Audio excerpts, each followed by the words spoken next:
we have a gentleman who's on the line, who's a doctor, and who may very well force a Democrat into retirement for the first time. I'm trying to think. It could be the first time, I want to say, since World War II that John Dingell has not been in the House of Representatives. It seems like it's been that long, either him or his dad. I mean, really, there's been a Dingell in the House of Representatives for a long, long time.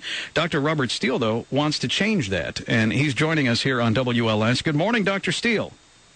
Thank you, Cisco. And it's 1932 his dad was elected, and my current opponent went into office in 1955. That's before I was born, and a first-class stamp cost 3 cents. That's a long time to be in the House of Representatives. It almost seems like if any district needs a change, it's that district. And you're right in the Detroit area, right? Lansing area? Southeast Michigan, southeast corner of Michigan, doesn't include any of Detroit. But okay. This election clearly is about the winds of change and turning the government back to the consent of the people who are being governed, about getting rid of the career politicians and special interests and putting an average citizen in there to go fix and clean up the mess. I've been working full-time as a doctor through Labor Day. In fact, worked all day yesterday, or 2 days ago, and yesterday morning. It's time for someone who knows how things work on the ground. Yeah, I wanted to talk to you specifically because you're a cardiologist who's running, a doctor who's actually involved in the system. Not many doctors were actually engaged in writing the new health care plan. It was a bunch of people who don't necessarily know the medical system. Your feelings on the newly passed health care law and whether or not there need to be changes, if not full repeal, whether or not there need to be some changes in it? Well, first off, there needs to be some definite improvements in our underlying health care system. We have some true problems with pre-existing condition in some states. We have a problem with, uninsured chronically in some states. But the fact of the matter is this bill makes every single thing worse. It needs to be repealed and ripped out by the roots. We need to start over. Any of your listeners out there who are in the building business, they understand that you can't build a sound structure on a bad foundation. And I'm not just a workaday doctor. My practice has about 300 employees, and I run the finance and benefits committees for those. And so I understand this issue from the benefits and employer side as well.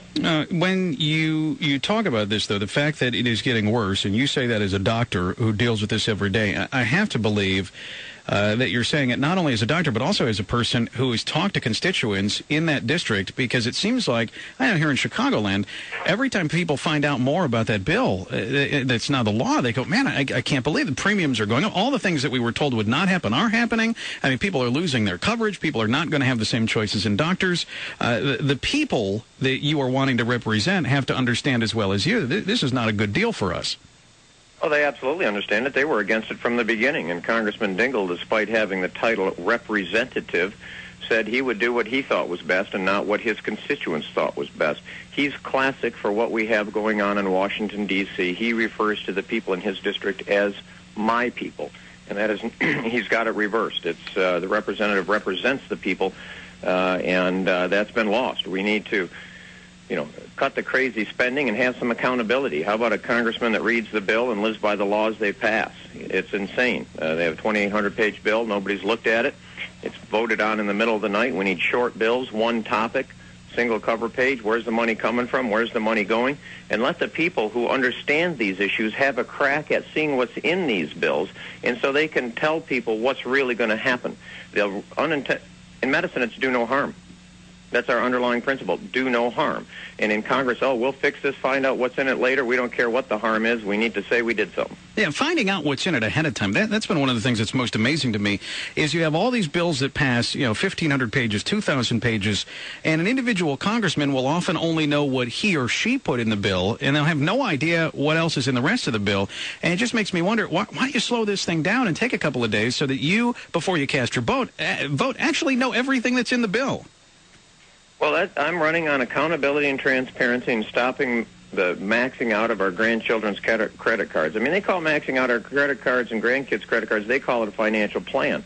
And I call it the theft of the future opportunities for the next generation. It's immoral. It's a disgrace. These people, they take a 400-page bill, can't get anybody to vote for it, so they make it 2,800 pages, cost 3 times as much to buy all the votes in. We need one topic in one bill that's out in public for a week. And a lot of your listeners are saying, hey, why am I listening to a guy from Michigan? And it goes back to your opening, and the music was great, by the way. The winds of change. We need a new Speaker of the House. We need the consent of the governed.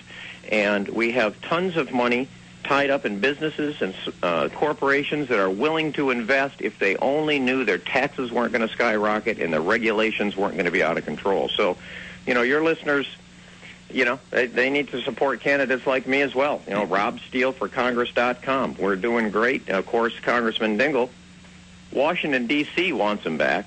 Sure they do.